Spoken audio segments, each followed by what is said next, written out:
that have been played. Homeboys have lost to Nakuru 19 to 7 points. Nakuru has also beaten Blood Babes 53-0. Impala has beaten Dolphins 17-0, and Mwamba have lost 17-0 to Comras. Remember, Mwamba lost to Impala in the second leg, where Impala won the second leg after beating Mwamba 10-5 points. And also the teams that are really to watch in today's festival, Robinson, it's Nakuru and Impala. Remember, Impala is at the top with 41 points. Nakuru are second with 36 points. They will be meeting in the semis later on in the next few minutes after the ranking semis, and it will be promising to be a really exciting match. And now joining me to talk about today's pool matches result and also the semis that they are going to play is Impala ladies rugby coach Mary. Mary, looking at the pool matches, you finished at the top of the pool. It seems to have been an easy ride for you guys, beating Dolphins 17-0 and all that. Dolphins, they are new to the league. This is their first time they're playing. As you know, this festival started like 3 years ago. So Dolphins is their first season that played in this festival, and that's actually very promising. I'm sure in the next couple of years they'll be playing in the same as like this, some of our big teams. So it was an easy match, to say the least. They brought in their A game and they're showing very good potential as a team. Now, in the 2 legs, you've made it to the finals, winning the second leg. The first leg, you made it to the finals while you lost to Nakuru. You seem to be having fun with this, eh? It's really hard work in the background, making sure we have our structures right. The players are well conditioned, they're eating well, their nutrition is also looked into. So there's a lot of hard work going to go in the background. Now, in the next match, you might meet Nakuru, who are the first champions of the first leg. You won the second leg. These are a semi of the champions. One of you has to drop out. One of you will not make it to the finals. It's not be easy for Impala. What can we expect in that match, looking at your girls? Basically, it's going to be a tough match and an exciting match, as you've said. It will be a battle of wits, also between me and Coach Festo, because basically what a coach does, you have to look at the weakness of the other team and try and make your team capitalize and take advantage of that. So basically going into the semis against Nakuru, I can't disclose what I'm going to do, but I'm going to put my A game. Yeah. And looking at the standings, of course, your team is leading with a good gap, but Nakuru are second. They are not going to make it easy for you guys. Are you looking forward maybe to winning the whole league after all legs are done? The only challenge is like most teams, the kind of honest is because they are preparing for Hong Kong, which will be towards the end of March, early April. They have requested us as clubs to not to play our Kenya team players.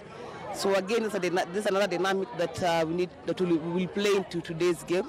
So like I'm not playing 4 of my girls. Nakuru, I think I'm not playing 2. So we'll see.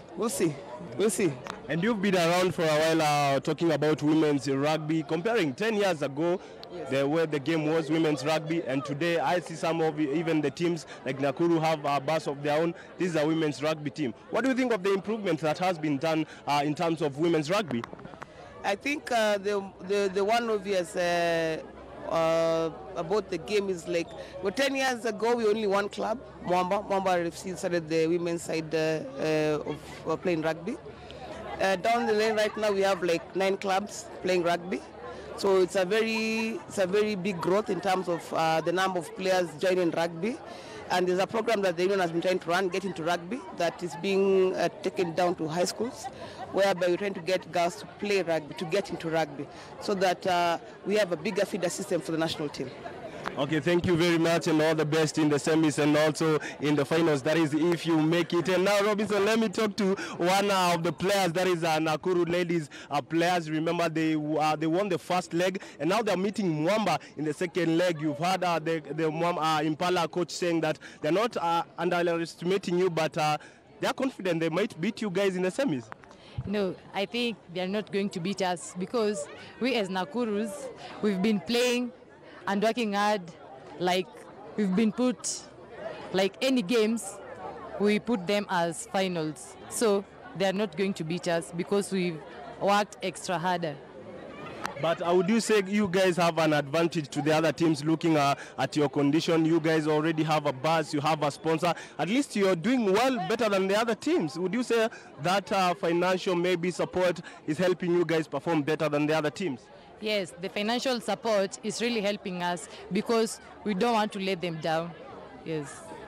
Now, going to the semis, what should we expect in today's match when you face Impala? Tough side, top of the standings.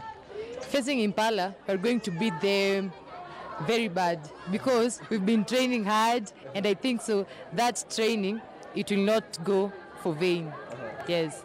Okay, thank you very much and all the best. Now, that's one of Nakuru ladies players. Talking about the semis that they are going to face Impala, it will be a real clash. They are at the top of the standings, both teams. Impala at the first position and Nakuru are in the second position. They won the second leg. So are we expecting to find somebody different to win the third leg? Well, we'll see that later on. But also, Robinson, one of the key things to notice here at the RFUA ground, you know, this is the main rugby pitch here in the country. Kenya Sevens that is playing the Las Vegas trains here, and you can look at the condition of the pitch right now. It is a worrying condition comparing the last time I was here looking at the Kenya Sevens training, but we hope that maybe something might be done training at this condition. The pitch seems to have been left out. It's all dry, but all that it needs to be maintained for the training of both teams. Back to you, Robinson. Lord Kelvin Kimathi, who's at RFUA grounds here in Nairobi, where the third leg of the KRU Women's Festival is taking place. Of course, he will be updating us later on in our subsequent bulletins who comes out as the winner of the third leg. We take a short commercial break. When we come back, we'll be taking a look at the analysis of the North London Derby, and also Nairobi Water are the champions of the Kenya Handball Federation Women's Premier League. We have Jeff Mogire at Kaloleni